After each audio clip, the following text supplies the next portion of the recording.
Buenos días a todos. Él no quiere que lo presente, pero yo quise hacer también una presentación sencilla, pero vamos a presentarlo porque es una persona muy importante para nuestro norte, para nuestra Avellaneda, para Malabrigo, Reconquista. No. Bueno. Bueno, vamos a darle primero la bienvenida a todos los abuelos y a los jóvenes también que se animaron a venir a conocerlo al Padre. Nosotros primero vamos a darle la bienvenida porque es volver también a su tierra, acá con sus coterráneos, como él le dice. Pero hoy me gustaría presentarlo primero como hijo de María Josefina y Antonio, porque siempre rescatando y recordando a nuestras raíces, a quienes pusieron los primeros valores y acompañaron esos primeros pasos en la vida. Como a él le gusta decir, noveno de 3 hermanos, es tío, amigo, colega de tantos y de tantos sacerdotes. Él dice que con solo 10 años de edad ingresó al recién fundado monasterio benedictino de Santa María en Los Toldos. O sea que cuando estaba recién fundado, entonces fueron creciendo juntos, podríamos decir, el padre Mamerto y también el monasterio. Conocemos a Mamerto, que fue designado como abad presidente de la Orden de la Santa Cruz del Cono Sur, que reúne a los monasterios benedictinos de Chile, Paraguay, Uruguay y Argentina. Fue rector, también donde vive con otros monjes. Ahora ya un poco más liviano de tantas responsabilidades, me parece. Se sacó una mochila, dice. Tiene una larga trayectoria como escritor de cuentos, de relatos, de narraciones. Puro cuento.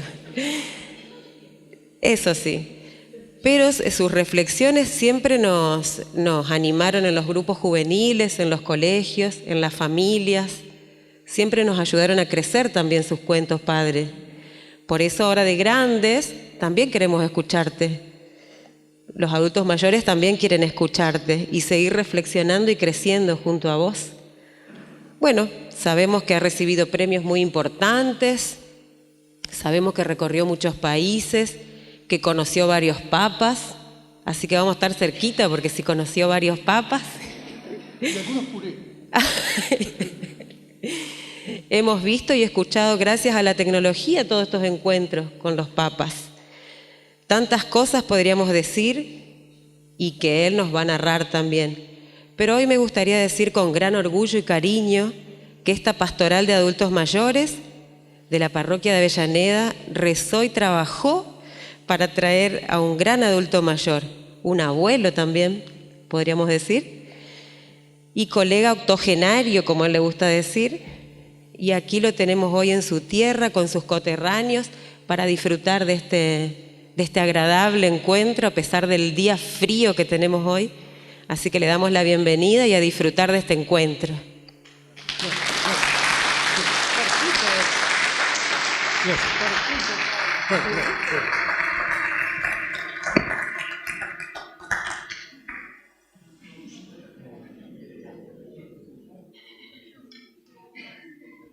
Vamos a arrancar con así como estamos, una pequeña oración.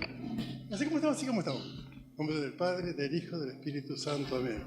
Queridos Ana y Joaquín, ustedes que tuvieron la alegría de tener a esta pequeña entre ustedes que va a ser la mamá de Jesús, conocen de la familia, de lo que significa encontrarse con su gente querida.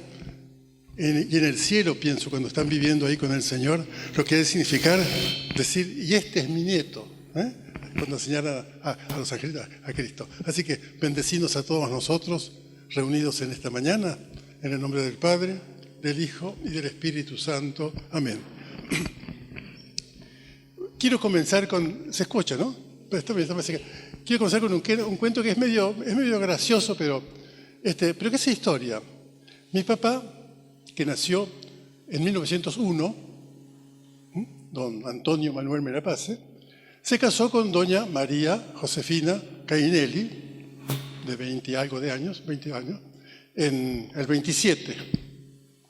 En el 28 nace el primer hijo, actualmente papá de 7 hijos, entre los cuales uno es monje de mi monasterio. Sigue naciendo, nace el segundo, a los 3 meses muere, muerte súbita, ¿viste? Esas cosas que antes se decía, como no vino el médico, se murió de muerte natural. Bueno, lo que significa para una joven pareja de campo, de repente murió el hijo. Bueno, después nació otro, que nació el día de Pascua, y le pusieron el nombre del abuelo, Anselmo, Pascual. Después nace una hermana, y después, bueno, y cuando nace el quinto hijo, a papá le sale una gangrena muy jodida en la rodilla izquierda, pero tan embromada que se le va haciendo una gangrena. Lo llevan con año 35, habrá tenido 34 años y 5 hijos. Lo llevan a San Lorenzo y ahí la cosa va empeorando y lo declaran incurable ya. Entonces piden que lo traigan de vuelta para, de San Lorenzo, donde estaba en el sanatorio, que lo traigan acá a Malabrigo. En ese tiempo ya vivían en la Diamela, ya para el Arazá. Entonces mamá se va a despedir de papá, porque mamá se iba a venir en tren acá, y a papá los 2 tíos lo iban a llevar en un autito, pero ya no sabían si iba a llegar muerto o vivo acá al norte. Entonces mamá se va a despedir y lo acompañan 2 curas de apellido Giuliani, de acá de la zona, que eran primos de papá, hijo de mi mamá era doña Virginia Giuliani, hermana de estos Giulianis acá de la zona. Así que estoy muy enrezado en la zona. Bueno, y entonces me voy a sentar porque los viejitos necesitamos apoyarnos.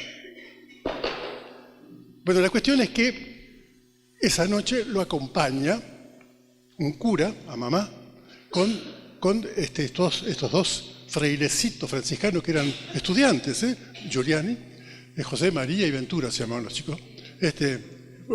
Quizás algunos de ustedes lo conocieron. Bueno, y lo acompaña y mamá va a despedirse de papá. Y papá le dice a mamá, bueno, te encargo los chicos, qué sé yo, no sabiendo si se iban a reencontrar.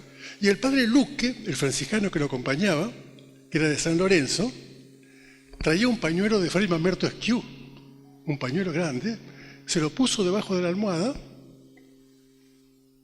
y dijo, bueno, hicieron una promesa, papá y mamá, con el padre Luque presente, de que si papá se salvaba, algún día iban a ir ellos 2 juntos a escuchar una misa en el santuario de Catamarca, de San Francisco, donde estaba el corazón de Fray Mamerto Esquiú, porque su cuerpo está enterrado en la Catedral de Córdoba. ¿Se escucha o hablo muy acelerado? Bueno, la cuestión es que esa noche papá durmió mucho mejor de lo que... Bueno, mamá se vino, papá durmió mucho mejor de lo que se esperaba, y los médicos, un tal Deloro y Catena, que eran los 2 médicos, decidieron que a lo mejor cortándole la pierna se salvaba. Y le cortaron la pierna, acá, una cuerda arriba de la rodilla.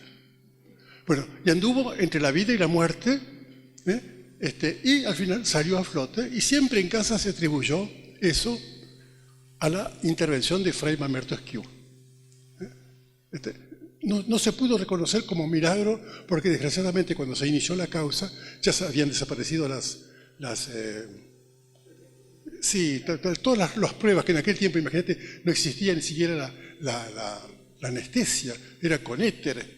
Así que papá se despertó y en aquel tiempo te abrían con cuchillo y te serruchaban la pierna y punto, y te la cosían como para que no quedaran mal en el velorio, ¿me entendés? Sí, en realidad era eso. La cuestión es que papá se salvó y volvió. Tenía 5 hijos antes que le cortaran la pierna y nacimos 8 después que le cortaron la pierna. Que si llega a tener 2, le seguimos pegando nosotros nomás. Pero, bueno, quizás ustedes se van a reír. Bueno, la cuestión es que, bueno, hasta ahí vamos bien. Entonces, pero resulta que nace una hermana mía y no le ponen Antonia, como por papá. Nace otra hermana, la llaman Mirta. Nace un hermano, le ponen Tarsidio. Y después mamá parece que queda embarazada y pierde un embarazo, el 9º. Imagínate ya. Entonces, y cuando queda embarazada de mí, que soy el 9º B, Soy el noveno B. Cuando está embarazada de mí, parece que una vecina, y ahora viene, acá hay un chiste en la familia y una cosa cierta. El chiste es que cuando mamá queda embarazada de mí, no falta nunca una vecina, ¿viste? De esa que te ponen el granito de arena, pero te lo ponen justo en el ojo, ¿viste? Bueno, y le dice, Mariota, embarazada otra vez, tenés 8 hijos, tu marido inválido, y vos tenés 30 y tantos años, no es una insensatez quedar embarazada, te pueden nacer un hijo tonto, estaba embarazada de mí, Para, ahora viene acá. Bueno, y cuentan, esto lo cuenta mi hermana mayor, que no está presente, pero la cosa la conoce. Cuenta que mamá habría dicho, bueno, si nace tonto le pongo mamerto y que se haga cura. Y se cumplió, ¿viste? Cuidado con los deseos maternos. Bueno, cuando eso se contaba, a mamá no le gustaba nada el chiste, por supuesto. Entonces, un día, cuando yo ya estaba en el seminario y volvía a saltar después de 5 años, recuerdo que charlamos, estábamos justo en la batea lavando ropa. Me dice, no, mira, yo realmente estaba muy preocupada y hice una promesa a Fray Mamerto Esquiú que si nacía varón, te iba a consagrar a Dios, y te iba a poner de nombre Mamerto y Francisco por San Francisco de Asís. Bueno, y nací varón, como dice el canto, y me pusieron Mamerto Francisco. Por eso yo siempre digo a la gente que soy mamerto, pero no ejerzo.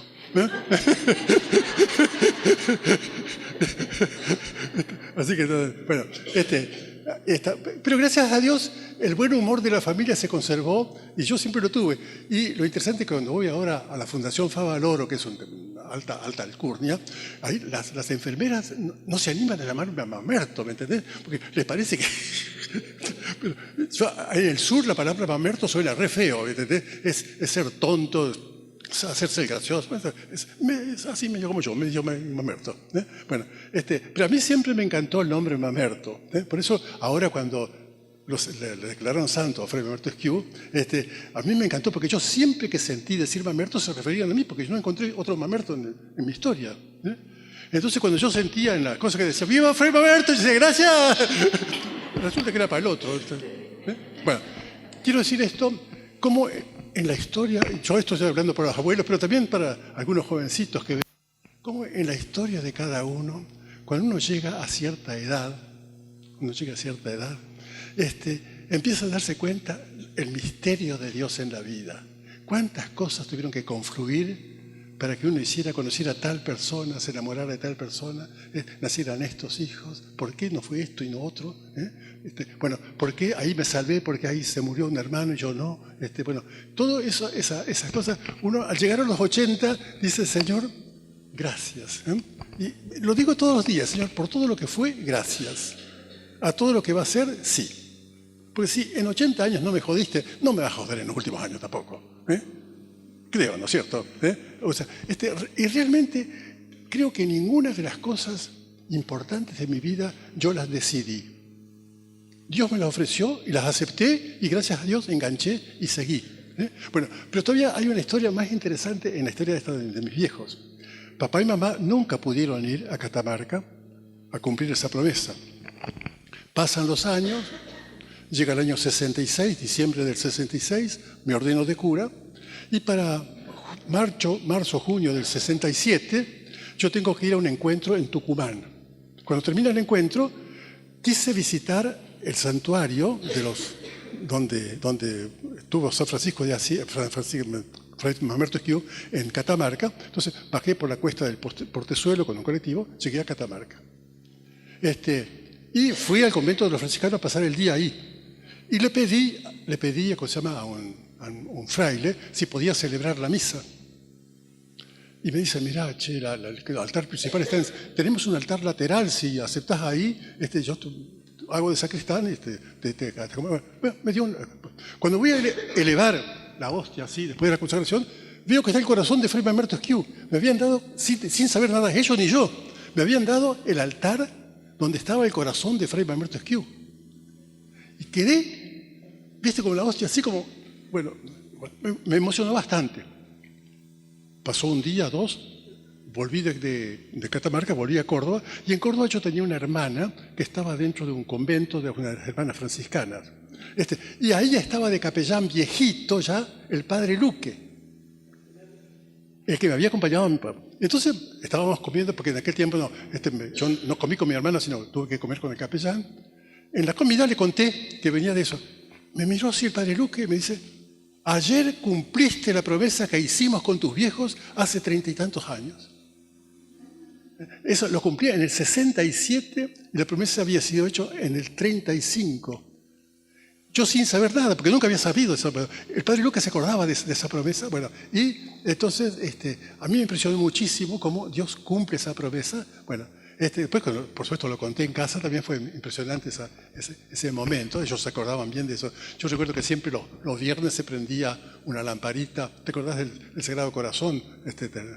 La lamparita, el sacrament se llamaba, unas velitas que estaban en aceite, viste que tenía una cosita que flotaba arriba, la lamparita.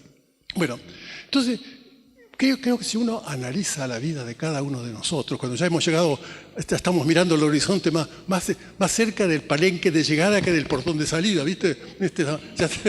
Vos todavía estás ahí, estás cambiando de silla recién. Viste que no tienen ni una cana ustedes, yo no sé cómo hacen para... Bueno, entonces fíjense, cuando uno llega a esta edad, uno mira para atrás y dice: Señor, qué curioso. Cosas grandes que uno pensó nunca se realizaron. Y las grandes cosas las decidiste vos. Y cuando me preguntan, ¿cómo? Yo el otro día vi una señora muy elegante, muy buena, de Buenos Aires, pero así, realmente muy buena cristiana, pero de otra época, digamos, de una época más. Y me dice: ay, dice, pero usted entró, la familia le permitió dejar la familia a los 10 años para ir. Yo creo que yo no podría dejar que mi hijo a los 10 años se vaya por 5 años. Yo le dije: señora, porque usted tiene un hijo, mi mamá tenía 13.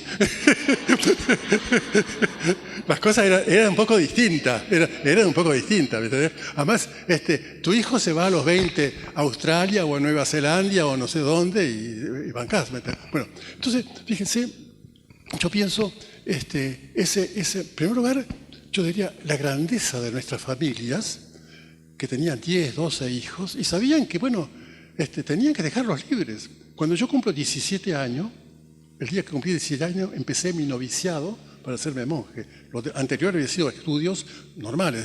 Me recibí de maestro normal nacional con 16 años. ¡Fua! Como Sarmiento, che.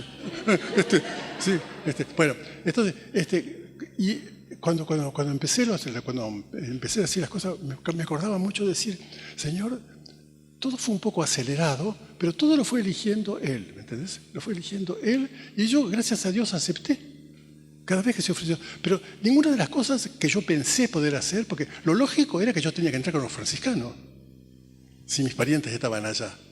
Además, los primos Cainelli estaban en el seminario de la ciudad de Santa Fe. Así que los benedictinos yo ni siquiera sabía que existían. Además, hacía 3 años de fundar ese monasterio, habían venido de Suiza, todavía hablaban todos alemán, o sea que... Bueno, así que, y sin embargo, Dios me sacó, como esos pichón de chajá que te lo sacás de la laguna y lo llevas al patio de una quinta, bueno, y así también, y por 5 años no volví a ver a nadie de mi familia. Qué lindo, ¿viste? Para la familia, digo. No, me extrañaban, yo creo que sí, pero una carta cada tanto. En aquel tiempo no había ni WhatsApp, ni Facebook, ni esas cosas raras, ¿viste? Que actualmente, una carta que cuando el correo andaba, yo recuerdo que una vez papá, que era muy paisano para escribir así, escribía bien, pero ponía las palabras marcas, pero no cometía grandes errores, pero escribía bien lindo. Yo creo que dice: tu carta llegó un poco amocosada.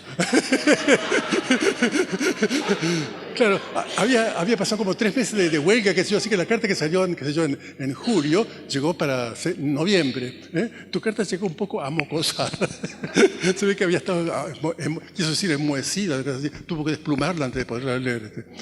Bueno, y uno vivió esa etapa. Hoy día uno mira para atrás y dice: caramba. Pero cuando uno escucha la historia de nuestros padres, de nuestros abuelos, vinieron y vivieron bajo una carreta al principio. Les dieron 100 hectáreas acá de lote y punto, ¿me entendés? Y una yunta de bueyes que se la comían después los otros en Goya antes de dártela. Y bueno, y empezaron así, arrancaron de abajo. ¿Y qué querían? Dos cosas tenían, dos ideales tenían. Familia numerosa y tierra propia. Era el sueño de todo inmigrante. Habían dejado su tierrita ya en el Tirol o en los, ¿cómo se llama? En los, ¿cómo se llama? Es que sí, ¿cómo se llaman las? ¿Cómo se llama? Estuve los furlanos, la tierra del Friuli, o del Tirol, o de otra parte de Italia, o del sur, algunos. Pero en general cuando venían como colonias, como acá, venían más bien del norte, eran vénetos. Por eso toda la forma de... todos los terminados en vocal son todos furlanos. Massin, Braidot, Sorat, esos típicos apellidos del Friuli.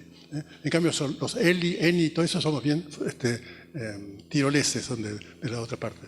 Bueno, pero se hacían estas colonias grandes y que después empezamos a poblar otros lugares. ¿Y cuántas personas del clero y de la vida religiosa hemos salido de esas familias numerosas, donde Dios... Bueno, y a la noche nos reuníamos a rezar el rosario. Cierto que se empezaba el rosario, me acuerdo que se agarraba la silla, se apagaba la radio que escuchábamos la familia de los Pérez García, ¿se acuerdan? Sí, Odol pregunta, se daba la vuelta así, se ponía así, empezábamos a rezar, sobre el Padre, el Hijo y el Espíritu Santo, Dios mío, me arrepiento de todo. Era típico, ¿viste? Parecía mentira, pero estaba unida todas las cosas.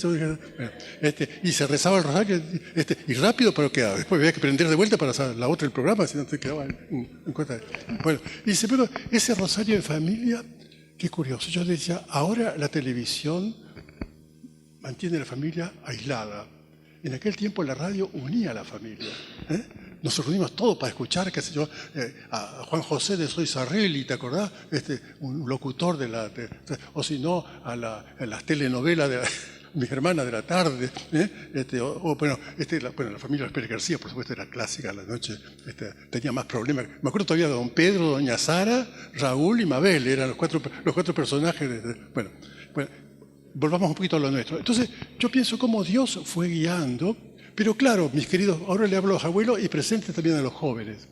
Nosotros fuimos formados de una manera religiosa, donde quizás el cumplimiento era un deber. Y si no lo hacías, cuidado porque Dios te puede castigar. O sea, era medio así, ¿me entendés?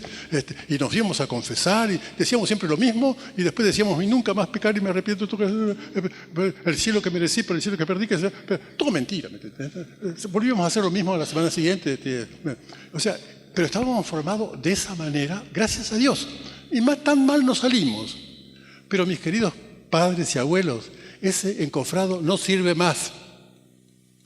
Para hacer un rancho de barro, alcanzaba con 4 esquinas, un cumbrera, una palma y se hacía el rancho. Hoy día no, querido. Hoy día se necesita otro tipo de elementos. Entonces, no nos asustemos que nuestros chicos, nuestros nietos, ya no pueden.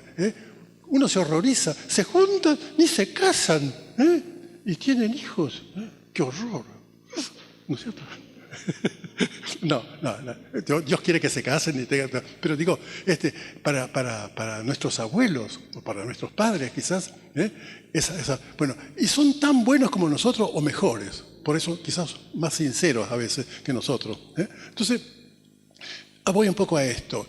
No nos asustemos, les digo a ustedes, padres, abuelos, pero una cosa sí, que hoy los valores, yo diría, una cosa son los valores, otra cosa son los principios y otra cosa son las costumbres. Los valores no se pueden cambiar. El valor verdad es verdad en la China, en Japón, acá y en donde sea. La verdad es un valor. El amor es un valor. La fidelidad, bueno, esos son valores, eso no pueden cambiar. Y creo que los jóvenes viven los valores tanto como los vivimos nosotros, o quizás mejor. Después vienen los principios, que es la forma de proclamar ese valor. Si yo le digo hoy a un chico de 18 años, honra a tu padre y a tu madre, me mira y dice, ¿qué? ¿Que tengo que tratarlo de usted, como decía usted? ¿Tengo que sacarme el sombrero? ¿Tengo que decirle a la hora que voy a volver, con la hora que voy a salir? No entienden. Tengo que cambiar la manera de expresárselo. Yo agarro al chico de 7 años que viene a quejarse contra su padre y digo, mira, tenés toda la razón. Los viejos son un desastre. Un desastre. Hay que cambiarlos de jóvenes. Así que empecemos con vos. En serio. Si no empezamos con vos, van a ser peores después. Entonces, pero una cosa que es importante es esto. Yo le tengo que decir al chico, mira, tu viejo no tiene derecho a sentarse en tu auto y agarrar el manubrio y manejarlo él. Pero sí, él tiene derecho y vos tenés el deber de dejar que se siente al lado tuyo y conversar porque él el camino lo ha hecho. Y quizás lo puede conocer y te puede ayudar. Entonces, si se lo explicás con otros principios, el mismo valor queda, pero son distintos. Y después están las costumbres. Dios mío, las costumbres han cambiado totalmente, totalmente. Empezando por el barbijo. Cuando tus nietos recuerden estos años, van a decir, pero eso sucedió en el año del barbijo. No van a recordar, como quien dice, el año del barbijo. ¿Viste? Y se ponían eso así, se ponían eso en la cara. Sí, ¿y esta foto es tuya? Sí, ¿y te dolía la muela? No, nada que ver, tenemos que estar haciendo. ¿Viste? Y luego lo usa el Papa, lo usa qué sé yo, sobre todo en los lugares donde es más peligroso.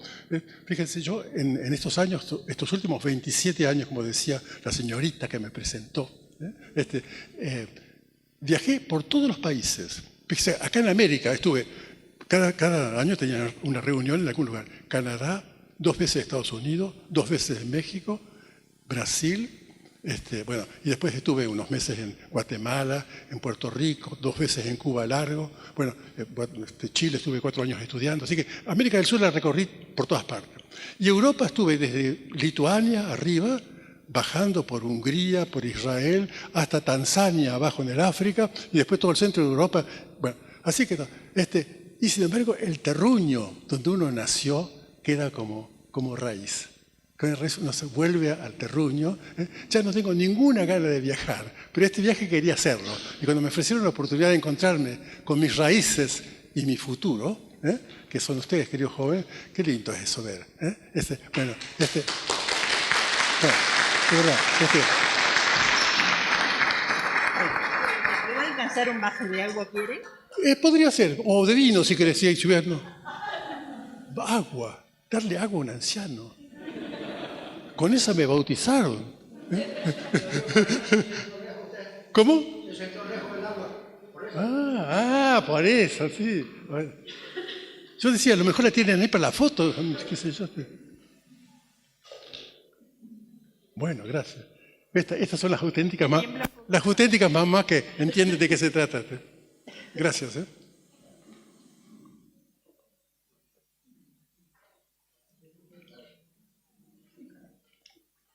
¿Ustedes saben cuál es la fórmula del agua bendita? H2O. H2O, la fórmula del agua bendita. Bueno, un pequeño cuento, 2 cuentos que son esos cuentos viejos. Muchos de ustedes a lo mejor nacieron, vieron el campo. Vieron en el campo era importante cuando se juntaban 2 caminos, por ejemplo, el camino que iba para Diamela con el camino que iba para lo de Fabro, para allá, se juntaban las 4 bocas. Y en las 4 bocas era el centro un poco del encuentro de la gente de campo. Y muchas veces estaba allá la escuelita, acá la capilla, a veces después había, allá el boliche y acá la carnicería, ¿no? O almacén. Así que era un poco el centro ahí. Bueno, cura de campo, como nuestros viejos curas de campo, se encuentra con don Siriaco, el paisano viejo. Che, Siriaco, dice, a vos hace tiempo que no te veo por la capilla, ¿eh? No, dice, el paisano nunca lo va a negar. No, sí, padrecito, no, sí, hace mucho que no. Pero mire que bastantecito que no lo veo, ¿eh? No, cierto. Capaz, un año, no, capaz. No, hace mucho que no. El cura apretó más la cabija. Sí, pero me han dicho en cambio que el boliche acá suele venir casi todos los domingos. Sí, no, padre, no, sí, está bien. Pero, ¿sabe qué, padre? Le voy a ser sincero, dice, yo los domingos a esa hora prefiero estar en boliche pensando en la misa que no estar en la misa pensando en el boliche.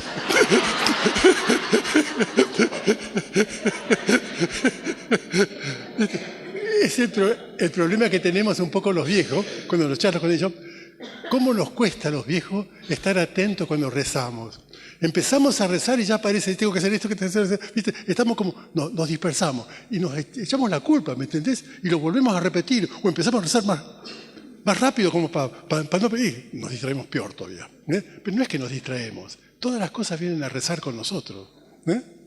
La distracción de los problemas vienen todas a rezar con nosotros. Así que no se asusten si están distraídos. Y no vuelven a repetir la oración. La oración rezada, punto, ya está rezada. Si son 3 Ave María a la noche, 3 Ave María. No recen 14 a la disparada para estar atento, porque no va a estar atento. Eso recuerdo, lo contaban los misioneros de estos, ¿cómo se llaman? Los que venían de los alfonsianos, de San Alfonso, ¿cómo se llaman?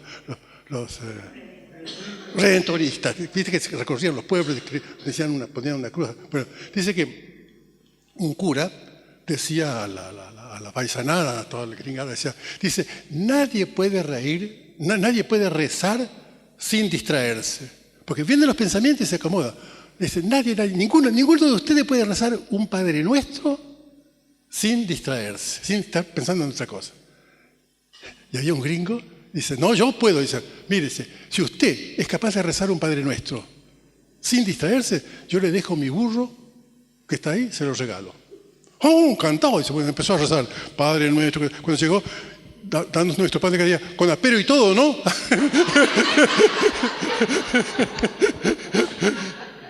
y perdió el burro. Bueno. Sí, déjala que se caiga. ¿Cómo? ¿Se está cayendo?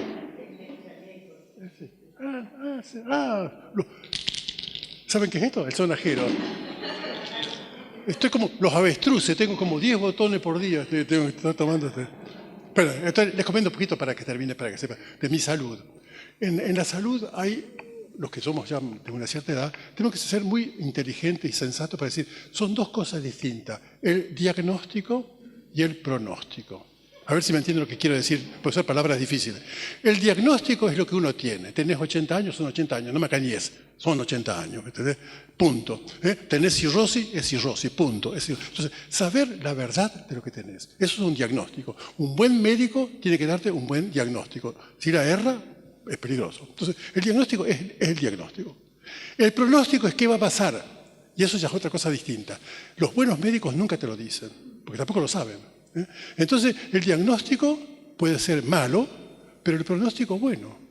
O sea, vos podés vivir con este problema 10, 15 años más y llevarlo bien si también manejás bien la cosa. Entonces, cuando me preguntan a mí, eso lo digo para que quede, el diagnóstico mío es pésimo. Tengo una enfermedad, si algún médico entiende algo, que se llama amiloidosis cardíaca irreversible. Significa que el corazón se va llenando de una sustancia y se va empobreciendo, cada vez trabaja menos y no tiene vuelta de dar. Y va a ser cada vez peor. Una sustancia que se llama amiloide se va entrando en el corazón y por el momento no hay tratamiento para eso.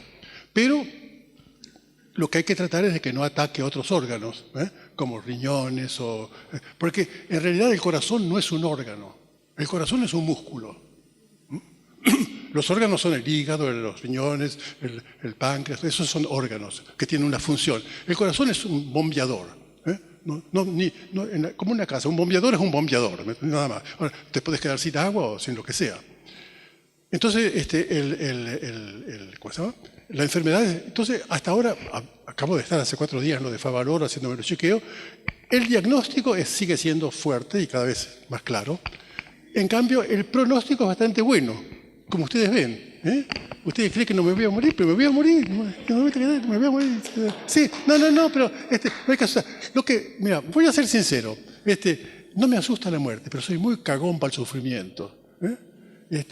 Me cuesta. Cuando a la noche, porque esta enfermedad tiene el problema que te baja las pulsaciones, a veces llegaba a 30 pulsaciones, entonces a la noche te agarran unas angustias que son fenomenales.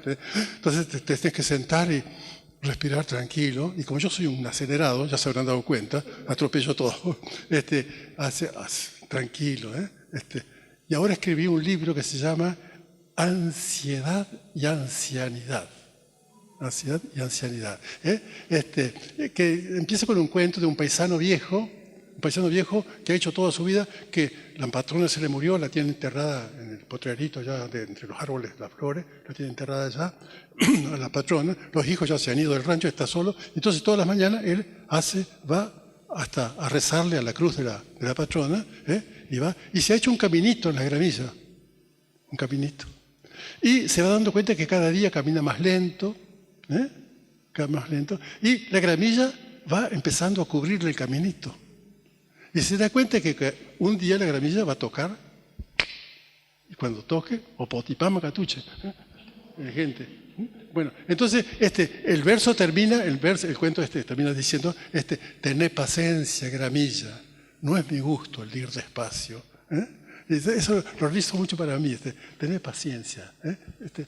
Hay que aprender a ir, no es mi gusto andar más despacio, pero tengo que andar más despacio. Entonces, aceptar las limitaciones que tenemos, no andar quejándonos ni hacer culpables a los demás. Cierto, a veces perdemos la paciencia más fácil, no nos escuchan, hablan tan rápido y se juntan 4 o 5 jóvenes, no entendés nada, hacer un bochinche. Nos pasa un poco a veces que no escuchamos. Paciencia. También nosotros lo hicimos en su momento, pero son lindos, son los que vienen empujando de abajo, y que un día también llegarán a viejo. Tener paciencia, gramilla. No es mi gusto el ir despacio. Bueno, no los macaneo más. Que Dios los bendiga, los acompañe, y recuerden una cosa muy linda que decía, que el Papa insiste mucho. Los verdaderos valores en la familia los transmiten los abuelos. Los padres están muy ocupados hoy, en serio. La mamá trabaja de maestra, se va a las 8 de la mañana, regresa a cosas, a la tarde de otra. Es decir, los chicos cuando llegan ya están durmiendo. O sea, el encuentro es muy poco que pueden tener, no como en nuestras madres que dedicaban tiempo completo a nosotros. Es decir, los valores, actualmente los valores lindos los tienen que transmitir ustedes. Sobre todo las abuelas, pero por supuesto los abuelos también. Enseñarles a rezar, enseñarles lo básico del Evangelio. Eso es una misión muy hermosa. Y por algo Dios les concede vida y todavía memoria e inteligencia, y eso es muy útil. No pierdan por favor esos valores. Y sigamos conservando el valor terruñero de lo nuestro. Hay que hacer querendón de la propia tierra. El que tiene tierra propia ama al mundo. El que no tiene tierra propia no ama a nadie. O sea, sentirse que uno es parte de una historia, es culpable también de una historia, somos responsables de nuestra historia. Así que, queridos amigos y hermanos de nuestra tierra norteña, que el Señor los bendiga. Y les voy a enseñar, yo tuve que aprender el Ave María en distintos idiomas, porque me gustaba aprender idiomas. Así que lo aprendí en griego, en alemán, en francés, en italiano, en latín. Y después lo traduje al criollo. ¿Quieren que se los rece en criollo? El criollo, que es una mezcla, alegrate, che María, sos la preferida, tata Dios está con vos, no hay china que te emparde, y también es bendito tu chango Jesús. Santa María, sos la Madre de Dios, rogá por nosotros que somos matreros, ahora y para cuando nos cargue la muerte, que así no hay ser. ¿Se entendió? Bueno. Y para rezarla como la rezaban nuestras abuelas en italiano, decía, Dio ti salvi Maria, piena di grazia, il Signore è con te, tu sei benedetta fra le donne, e benedetto il frutto del tuo grembo Gesù. Santa Maria, Madre di Dio, prega per noi peccatori, adesso e l'ora della nostra morte, così sia. Y en alemán, ¿hay algún ruso alemán acá? ¿No? Ya. Sí. Gegrüßt seist du, Maria, voll der Gnade, der Herr ist mit dir. Du bist gebenedeit unter den Frauen, und gebenedeit ist die Frucht deines Leibes, Jesus. Heilige Maria, Mutter Gottes, bitte für uns Sünders, jetzt und in der Stunde unseres Todes. Amén. Y en griego, que es el original, Haile Maria, que charitomene, o Kyrios metasou, eulogemene su en guinaixin, kai eulogemenos, o carpos descoiliasou, Jesus. Hagia Maria, meter seu, proseuchu hypergemon ton amartolon, nun, kai en hora tu thanato gemon. Amén. Y en francés, Je vous salue Marie, pleine de grâce, le Seigneur est avec vous. Vous êtes bénie entre toutes les femmes, et Jésus, le fruit de vos entrailles, est béni. Sainte Marie, Mère de Dieu, priez pour nous, pauvres pécheurs, maintenant et à l'heure de notre mort, ainsi soit-il. Bueno, después hay otros idiomas divertidos. ¿Cómo? Sí, porque él habla en idioma divino. ¿Cómo? No. Él te mira el corazón, a ver cómo anda. Si reza o no reza. Porque si estás en el boliche y pensando en la misa, él está con vos. Pero si estás en la misa pensando en el boliche, no está con vos.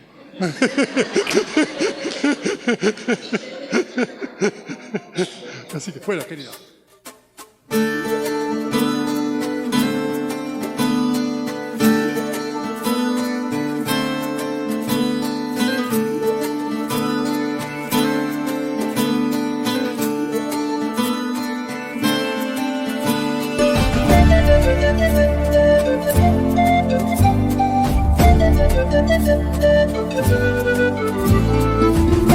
Thank you.